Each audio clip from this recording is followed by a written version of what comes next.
What in the world is going on in the tutoring industry? Do you wonder how to expand your tutoring business? Are you ready to take your tutoring business online? Are you looking to become a better tutor? Get ready for the Tutor Outreach Radio Show hosted by Dr. Alice Holland. This globally syndicated radio show is empowering you to move forward with your tutoring goals to manifest your dreams of building a successful tutoring practice. Coming to you live bi-weekly on Blog Talk Radio, this hit show is tailor-made to help tutors and tutor business owners worldwide. Dr. Elise brings her knowledge, experience, and sense of humor to each show while introducing you to guests from all over the world who are experts in the fields of tutoring, coaching, education, and leadership. Call in with your questions or share some of your own experiences in academia. The Tutor Outreach Radio Show starts now. Here is your host, Dr. Elise. Hello, everyone. Welcome to the Tutor Outreach Radio Show. I'm your host, and today we have a special guest by the name of Anne, or maybe Annie Hunter Logue, here with us to discuss more information about imagination and creativity. Let's welcome Ms. Logue here to the Tutor Outreach Radio Show.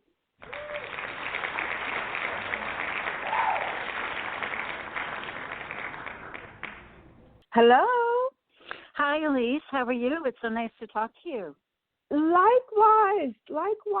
Before we get into the show, could you tell our audience exactly how to pronounce your name? You got it right. It's Logue, Anne Hunter Logue. That's correct. Yeah, you got it. Okay. All right. Well, how's the weather there? The weather is pretty miserable here. It went from 60 yesterday, and it's now in the 30s, going down to the teens. We got a little bit of snow, just a dusting of snow this morning, but it's going to be raining or snowing, one or the other, all through the week. So we're in winter. In New York or Pennsylvania? Pennsylvania. Yep. All right. Well, it's been raining here on the West Coast. Yeah, this is pretty much so. I mean, this is milder than it's been, so. Okay. Well, that's a good thing. Yeah, so for sure. You have written the book, The Story of the Sun.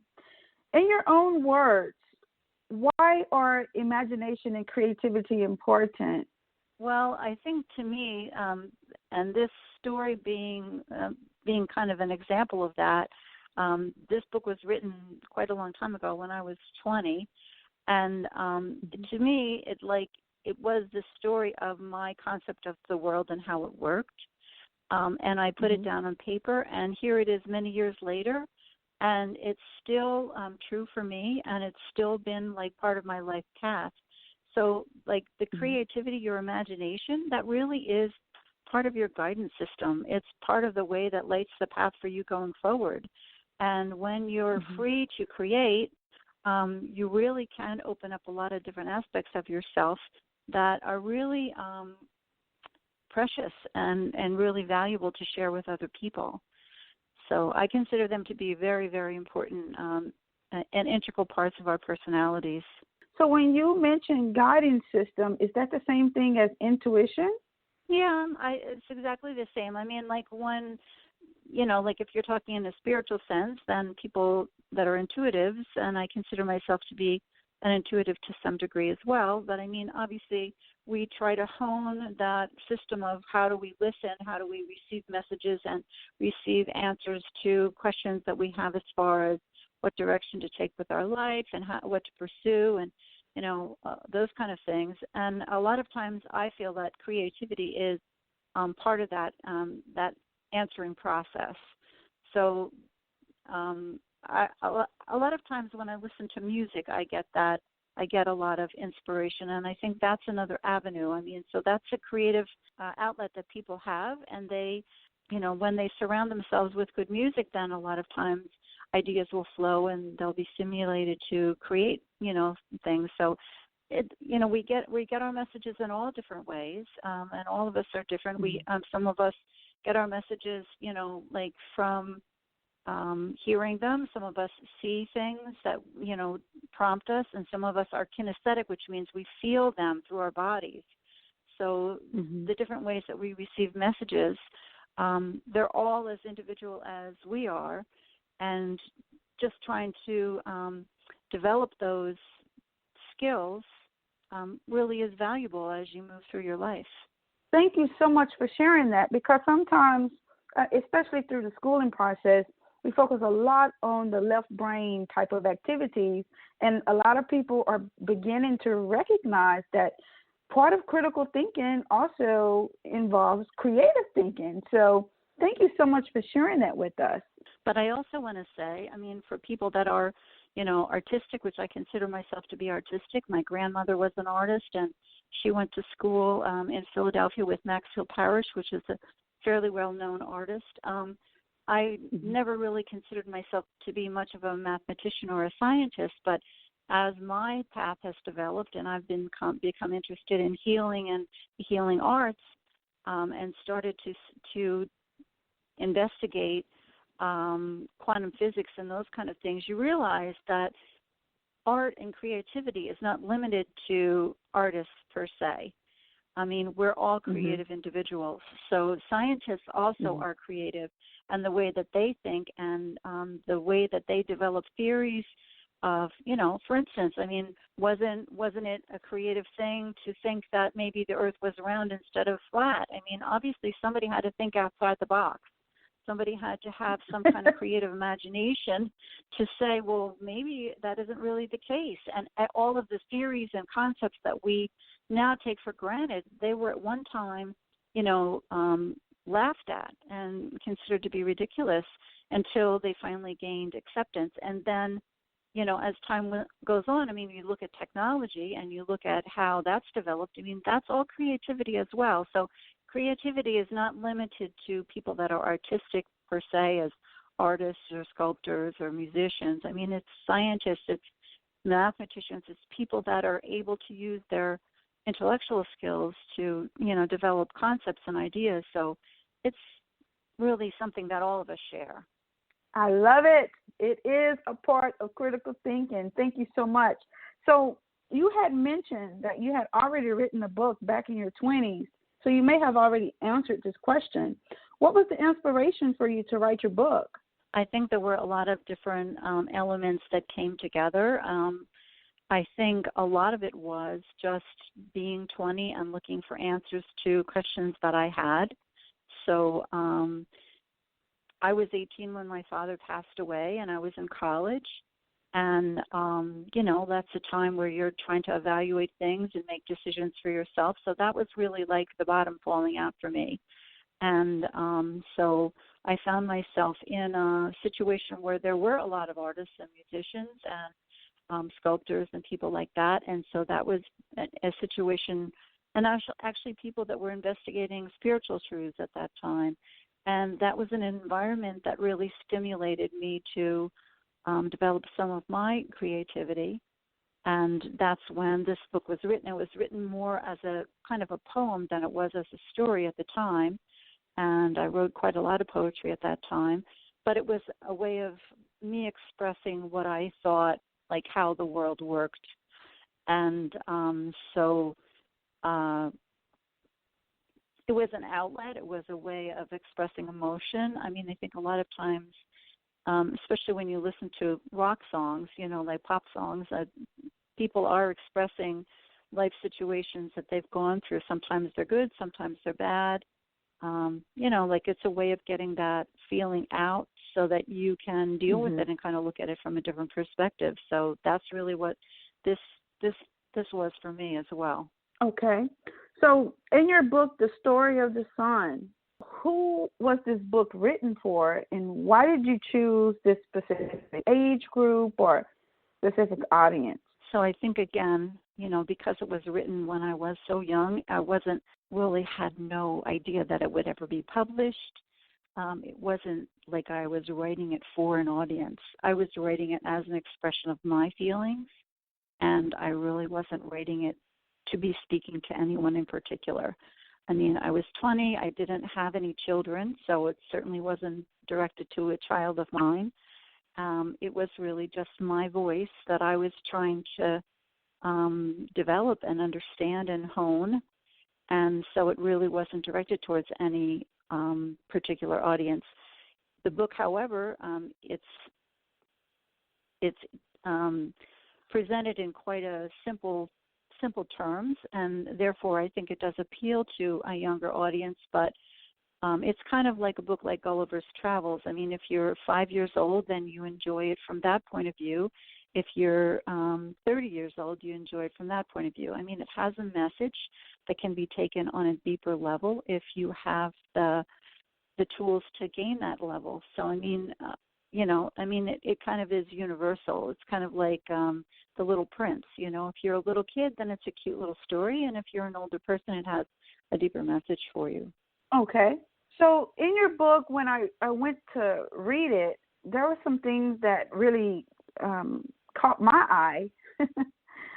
You wrote, when in the beginning the sun was made, God made her happy and the possessor of all knowledge about the universe. Why was this so significant when you wrote it? You know, to tell you the truth, I really don't know where those concepts came from. I mean, in those days, there was not anything called channeling. That was just, something that flowed from my pen when I was writing. And I kind of, again, that's how I feel. I just feel like there's just a certain joy in our lives, and there's an enthusiasm. I mean, I think those are the things. I mean, it says in the Bible, blessed are the children, for they shall see. For theirs is the kingdom of heaven. I think that's a quote. But I mean, again, we know that when we are happy and joyful, then the world looks so much brighter. And I think that's kind of the same premise that I started with. When you have that joy in you, when you have that simple vision of things, when you're able to clear a lot of the clutter away, that is the beginning. That's the beginning of creativity. That's the beginning of, experience. So to me, that's what it means. I don't know if, it could be something different to somebody else. I mean, I think that's really the beauty of literature or any kind of creative work, is it means something different depending on the eyes of the person that is viewing it. So how can tutors and tutor business owners use this message from the story of the sun to help others? Well, I think the story of the sun really is a pretty universal message, because it's really talking about honoring not only our journey as we are here on Earth, but also honoring the Earth and what it holds for us, and not disregarding it, being respectful of it, protecting it, taking care of it, enjoying the beauty that it provides to us, and also the food and the animal life and all of the other benefits that the earth gives us. But I mean, a lot of people are unaware of all that the earth really does provide to us. And I think that's one of the main messages that I see in this book, that we do need to have really a reverence for the earth, because it's really providing so much of our experience. So that's one thing that I would definitely say. And I think the other thing, too, is as we move through different phases, as it does kind of explain in the book, I mean, I think this is a progression that a lot of us go through. We're little kids, we're very innocent, and we have this joy about life. And then we get a little bit jaded as time goes on. We become more concerned about our responsibilities and, paying the bills and taking care of those in our, care, and things become more complicated. But when we lose that connection to our source, when we're no longer concerned about representing our Creator in a positive way, then we really need to re-engage and plug in again and just kind of reset the boundaries of things, because that's really the main truth that we need to find and we need to live in our lives. Okay. Wow. A lot of thoughts came through my mind. I see math, I see science, I see history, I see life skills, I see creativity, a lot of different ways that the story of the sun could be adapted into any tutoring practice to teach a life lesson. So thank you so much for sharing that with us. I'd like to also say, too, that when this book first came out, it came out in English, which, of course, is the language that I speak. And very early on, I met someone through a mutual friend online who lives in Haiti. And we started talking, and he was so very, very kind to translate the book into French for me. And he and his wife are both nurses in Haiti, and they also run an orphanage in Haiti. And he has used the book to help teach the kids English. And then once he translated it into French, then I provided them the French version of it, so then they can see that, because it's a short book and it's easy for them to understand, it was very helpful for them too. So it's not only teaching life skills to them, but it's also teaching them a language. And again, this is communication, this is connection. So that is really just a beautiful, that unfolded to me. I certainly didn't ever see that happening. And again, in the very beginning, when this book first came out in English, I have a friend that I worked with, and she suggested that I send it to Puerto Rico because they had just had a huge hurricane in Puerto Rico, and she said that's a message that a lot of people going through this devastation would really like to have.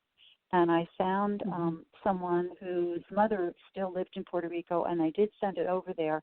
I didn't get the same feedback, unfortunately, but now that it's in Spanish, I would like to find an avenue, like I did in Haiti, to allow this book to be recognized and heard and benefit people that are Spanish-speaking. So there's a lot of different levels, again, of what this little book can do, and it's really been a joy to find ways to expand those avenues and help people to just get this the kernel of this simple message in their lives. Wow, what an amazing story. So we do have listeners that are from Spanish-speaking countries who focus on English as a second language, or, even in their native language. So you never know who listens in and who may be able to support this. So on that note, before we move on to the next question, how can people contact you to purchase the Story of the Sun? Like, how can they find you? Well, you can purchase it on Amazon and Barnes & Noble, so it is available there. And you can also purchase it from me directly.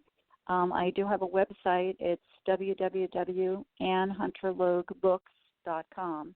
And if you buy the book there, then I'm able to write an inscription and personalize it for you. So then I can also, if it's for a child and they like blue or green or pink or yellow or whatever color they like, I can write their inscription in that color, and then I'll send it out to you. So you have choices of the ways that you get it. I haven't gotten the Spanish version onto my website yet because the Spanish version just came out a couple weeks ago, but that will be coming soon. So that's something that's available. That's another way for you to get it. But it is on Amazon. It is on Barnes & Noble as well. So, it's available right away now, too. Okay. So going through this creative process of writing the Story of the Sun, what advice would you give other authors who are looking to inspire others, especially the youth?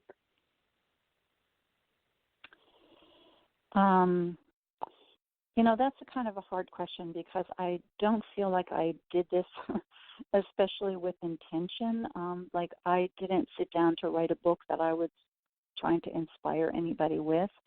And as a sort of a backstory, I just want to tell you how this actually came to be published. So I wrote this when I was 20, And I did try to publish it through a traditional publisher when I was around 30, and that was right around when I was having my kids, and I was pretty busy with them.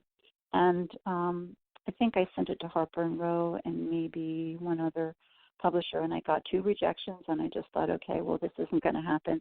And then just recently, a couple of years ago, I've been involved in a Course in Miracles group here in Pennsylvania, and we've been sharing our stories, mostly women, some men also in the group, and we share our stories with each other. And one of the women said, these stories are so inspiring that we should really write a book, kind of like Chicken Soup for the Soul. And so we were getting together on a weekly basis. And in an effort to find a way to get this published, I answered a survey that was asking, do you want to be a publisher? And that's really how this book came to be. I wasn't even trying to promote myself. I was trying to find a way to promote all these other stories.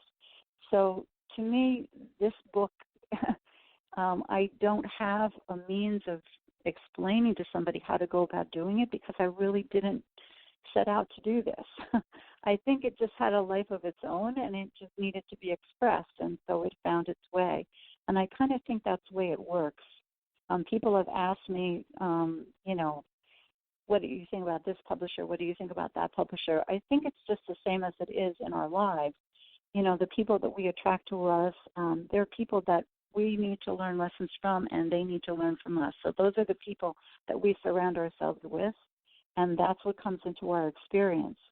So I think that's just how it works. Like if you have something that you really want to do, somehow it finds its way.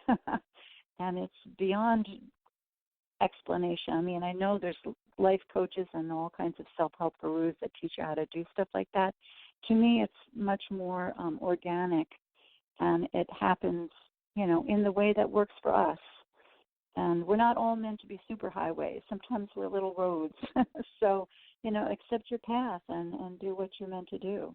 That's what I feel it is anyway. I love it because it just goes back to the very first thing of what you shared with us about why imagination and creativity are so important. It sounds like you just followed the guiding system that was with you as you released your feelings at that particular time frame in your life. So thank you so much for sharing that. Yeah, I really think that, again, that wasn't something that I was setting out to do. When I tried to do it, it didn't work. So I think that really, when things are meant to happen, then they find a way to happen. And so, it works. Okay.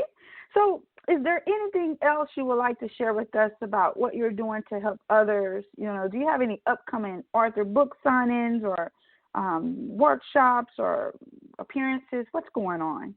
Well, the Spanish version just came out a couple of weeks ago, and I have been involved in a project for my church. We did a Christmas house tour, and we were decorating a house, so that has been like really my all-consuming activity for the last week or so. Now I'm going to start promoting the book, and I hope through the holiday season I'm going to do some Facebook ads and whatever. I've been asked to participate in the London Book Fair and a couple of other, I do get offers from different people. I did get an offer from somebody that wants to make it into a movie. So I have to decide how I want this to move forward. But I also have another book that I want to bring out next year. And the book is called I Once Had a Tiger, and it's about facing our fears. So I would like to try to get that out by the spring, hopefully. So, it's going to be all rolled into one big ball and move this whole platform forward, hopefully. The new book is going to also be directed towards children and told in a very simple, easy to understand way. Yeah, I haven't set up the schedule for all the events that are going to be coming. It's just been kind of a crazy time right now, so I don't have anything to tell you about. I'm sorry right now. That's okay. As long as we know that something else is coming from the best-selling author of Story of the Sun, that's fine with us. Yeah, I'm looking forward to bringing, it's really going to be fun. I mean, I think especially having it available in different languages. I think that's really nice because it's really broadened the reach and it makes it available to different people. So I really like that concept. And I've had a couple of different bookstores in this area that have been really very supportive of me, and I'm going to probably be working with them in the future, too, to do other events. I just don't have anything right now lined up. So. Okay. Well, thank you so much for being on the Tutor Outreach Radio Show. We were so grateful to have you today. Thank you so much. Well, it's great to talk to you. I think you have some things in the works, too, I see on Facebook. Yes. I'm working on a lot of creative projects. So when I saw your book, The Story of the Sun, it just resonated, with creativity and imagination. And being in the academia space and, teaching or have taught in the public school system, K through 12, and have taught gifted students, a lot of times creativity is not always emphasized. So this was something that we definitely wanted our audience to kind of hear from someone who just was inspired by a life event, just did it from your heart, to come in on the show and talk about the importance of imagination and creativity and how tutors and tutor business owners can really use the message, because sometimes students, they go to different tutoring agencies or private tutors just to work on creativity or even to open up their imagination skills. So this was a very important book that I read, and I'm so grateful that you introduced it to me. Well, thank you. I'm glad that you got something out of it.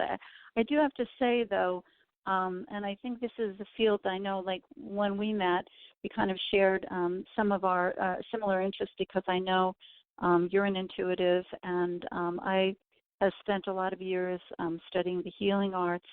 And I feel like with the healing arts, there isn't a recognition within the medical community of the contribution that we can make along those lines. I mean, I'm certified in healing touch. I'm certified in hypnosis. I'm certified in neuro-linguistic programming. I'm certified in Reiki. And these are all ways that we can help the medical profession do their job more effectively by bringing in the emotional context of the person, the spiritual aspects of the person. And there's huge changes that are coming along this line as these two behaviors become integrated.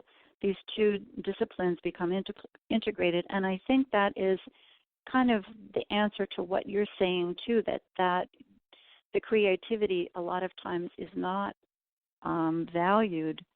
But that is an aspect that really needs to be integrated into the rest of our academic work, because without that whole positive focus is lost. And so creativity and imagination is really, really important, especially when you're talking about young children, because it gets stifled very easily and at a very young age. So I'm so delighted to see that that's something that you're honoring and you're bringing that into your work. It's just fabulous. It's just really wonderful. I'm so glad for that. Thank you. Yeah, and I feel like it's a shared pathway. I feel like that's kind of what brought us together to begin with, is because we were kind of going the same way. I know a lot of the people from the seminar when we met at Harvard, they shared that kind of insight into how things were progressing and evolving within the scientific community. I mean, but it's not limited to the scientific community. It's also part of the creative community. I mean, the creative community, artists and stuff, they're a little bit more in touch with those kind of things, and they allow them more than the scientific community does. But that will come, and as it does, then that helps to raise the vibration of all of us, because we all contribute to the whole in our own way. And it, like I said, you don't have to be a super highway, but whatever your path is, to be that most positive path. You're welcome. Yes. I'm quick to tell people it's not about what you do. It's not about where you live. but it's about who you are. We're still working on humbling ourselves, working with reducing the ego and really getting to the servitude of what it means to be in that role. So I totally agree with you. We have a lot of work to do, but hey, that's what God's plan is. That's part of the divine plan. That's for sure. Well, we got our jobs to do, and we have our marching orders, so you got to get to it, right? Yes, one day at a time. For sure. Okay, well, we're going to take a quick break, and when we return, I will share with you some messages from the Spirit and Angels. Stay tuned. We'll be right back. Learn the secrets to awaken your own financial genius. Mark Jackson II has written an Amazon International bestseller, Read Me or Stay Broke. This gripping story does the impossible marvelously. This book entertains and educates the reader. The book transforms the reader with an emotional journey filled with dynamic financial discoveries. In an effort to pay his dying mother's medical bills, Josh has burned the candle at both ends for far too long. In a last-ditch effort to stay afloat, he works even harder while his boss is breathing down his neck. Exhausted and desperate, Josh comes to a simple realization. He is broke and out of options. Until one day, a mysterious woman offers him a challenge. Her company offers him the chance to learn the powerful money secrets of the rich secrets that have built fortunes for centuries, but were always hidden from the public. But there's a catch. If Josh can complete the challenge, his mother's bills will be paid in full. Fail, and she will die in death. In his darkest moment, Josh agrees to the challenge. You will learn side by side with Josh as he is exposed to the 7 mentors: savings, debt, credit, taxes, business, stocks, and real estate investing. The 7 keys to wealth building. To save his mother's life, all he needs to do is listen, learn, and apply the secrets from each lesson. Will he be able to learn all the secrets in time? Can he complete the challenge in time to save his mother? This powerful story will keep you on the edge of your seat. You can get your copy on Amazon.com. Do you want to stay connected to Mark Jackson II? You can find him on Facebook under Mark Sweeney Jackson or www.facebook.com/Mark Jackson 2. And read me or stay broke at www.facebook.com/read me or stay broke. Mark 2 is also on Instagram under Mark Jackson 2 and read me or stay broke. Lastly, you can find him on Twitter under @MarkJackson2. In today's global economy, tutoring is beginning to get the respect and recognition it deserves. Tutoring can be a rewarding field for stay-at-home moms, retired workers, and people with technical skills. Due to budget cuts, high teacher-student ratios, and the No Child Left Behind NCLB Act, it's also an area that is booming for classroom teachers, whether they want to try tutoring in the classroom or start their own private tutoring practice. With these type of tutoring opportunities, it is crucial to have a blueprint to follow so that individuals can start out with good information and build a reputation as an educator that delivers data-driven results. In the #1 source for tutors and tutor business owners, Dr. Holland Johnson's Becoming a Better Tutor, a data-driven approach to tutoring, tutor consultant, Dr. Holland delivers her field-tested advice so that you can find your tutoring niche and predict your chances for success as a tutor. Market your tutoring practice to attract clients. Apply the Dr. Holland Johnson's tutoring framework for effective tutoring sessions. Apply the Dr. Holland Johnson's in-class tutoring method. Conduct tutoring consultations and master tutoring interviews. Determine the type of tutor in which you'll need to be for clients. Accurately track your client's progress. Acquire know-how for starting and managing your tutoring practice, and dozens of other strategies you will need to be successful in the tutoring industry. Take a data-driven approach to either tutoring in the classroom or building your tutoring practice to help your clients. By putting new strategies and proven methods in your toolkit, you'll quickly find the path that leads to becoming a better tutor. You can get your copy of Dr. Holland Johnson's Becoming a Better Tutor, a data-driven approach to tutoring, on Amazon.com, or submit your book order at orders@iglobaleducation.com. We're back on the Tutor Outreach Radio Show. While we were on break, I intuitively selected 2 postcards from the Spirit using the Colette Baron Reed system, and I also got some intuitive messages in from the angels and the Spirit, and I will share them with you. Dearest you, a rigid tree branch breaks under strong winds, yet flexible seaweed survives powerful ocean swells. Right now, we gently remind you that being flexible is a good choice when faced with life's challenges. Surrender your fixed ideas to Spirit, who knows what is in your highest good and can deliver to you what you need in the appropriate form. In this moment, rather than fighting or being too sure of your way, working out, be a little looser and allow for another outcome. Compromise can be the best way forward if you are to learn new ways of doing and seeing. Stay aware, curious, and teachable. Take life on life's terms. Your purpose may push you in a direction not on your map. Let it be so flexible that no storm can uproot you. In the end, you will still be rooted in the world, in abundance, and you will indeed experience the beauty that is yours. We love you so much. Guys, when I got this message in from the Spirit, I have to share with you, this is something that showed up from other messages, even with the numbers that I received. For many of you, you are being called to follow your dreams. The number's 85 and the number 9 came up, and the number 85 is dealing with following your dreams, following your heart.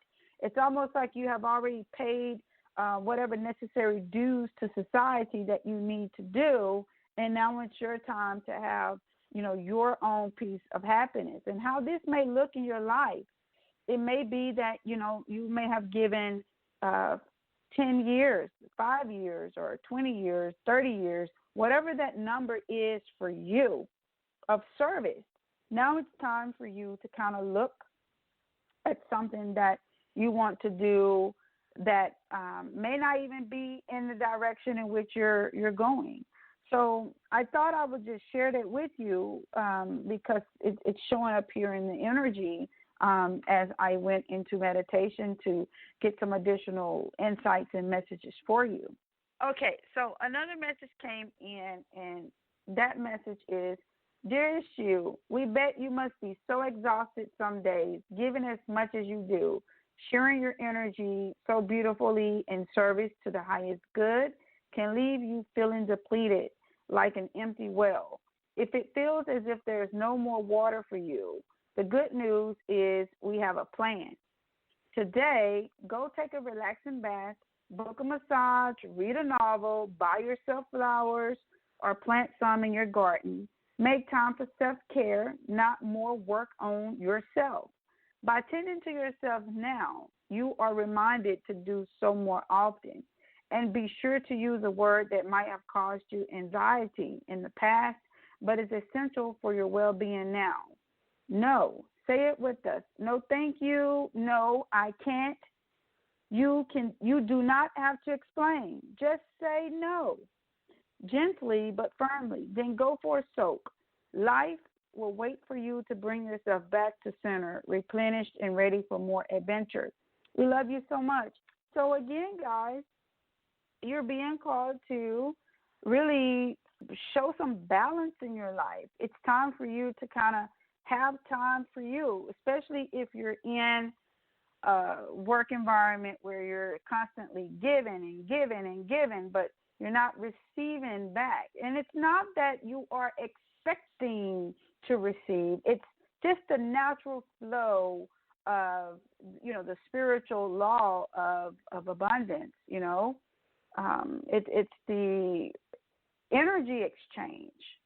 And 2 additional numbers came up for you, and that was the number 61, which deals with self-love, and the number 6, which deals with love. So there is a strong message that love is needed. And, if you've been listening to the show, I am a huge fan of love. You know that I always say that love is the most powerful force on earth. It literally can transform you. And some additional messages that came in from the angels, they're talking about your heart chakra. For many of you, you may or may not know that your body has 7 main entry points where energy comes in and out, and it's in your emotional and spiritual body. And when I got this message in, I was like, oh my gosh, this is profound. I thank the angels for sharing this, because it says, love is the heart of the matter. Your heart is the center within your physical being, attuned most to love. It's safe for you to love and be loved with an open heart, as we stand by with perfect protection and guidance. So if you're in a work environment where you're not really being valued, you're not being shown love, and we're not talking about, everything has to be about you. No, that's not what this is about. Even for, any contribution in which you make, if you're not receiving that type of love back, then it may affect your abundance flow, okay? So this is something that you need to explore a little bit more. For many of you, I also got a message in about entrepreneurship. It says self-employment suits your disposition and intentions. Working for yourself allows you to better follow your intuition and divine guidance. We are your coworkers and teammates who remain loyally by your side to ensure your success in all ways. So, again, this has a lot to do with the love and the heart chakra, because when you are showing yourself self-love, when you are open to receiving love, then you look for opportunities where it's a win-win situation for all people involved. And for many of you, it may be that you continue to serve in whatever capacity you're doing right now, but you may decide to start some type of side business to where you're able to really focus on your dreams and on your passions. And the Spirit is saying that, really there's nothing to worry about. You are safe, and the situation is under the perfect control of divine providence and universal order. Only infuse loving thoughts and emotions into the situation to ensure that the highest possible outcome flows effortlessly to and through you. So when we look at love, guys, even when you go through those obstacles on the job, because you will have them, you need to look at the situation from all sides, okay? Definitely figure out what can you learn from this situation and what you have in your control that you can do about this situation, okay? Another message that came in from the Spirit, it talks about the shower of abundance. Some of you are concerned about a financial situation. It says to heal your financial situation, first give us your worries concerning money.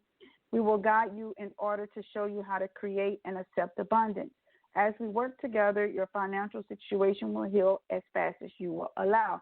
So again, if you're not being appreciated in whatever work setting this is, because it keeps showing up over and over and over again in these messages, it may be time for you to create what it is that your heart desires.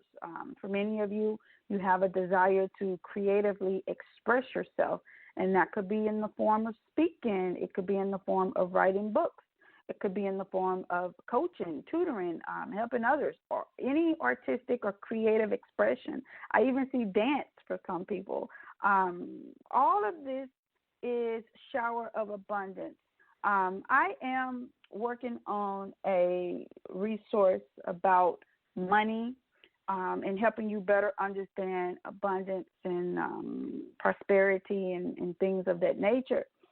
Stay tuned. I will share about it once it's available, but whatever this financial situation and concern that some of you have here who are listening in to the show, you're being called to really listen to your intuition and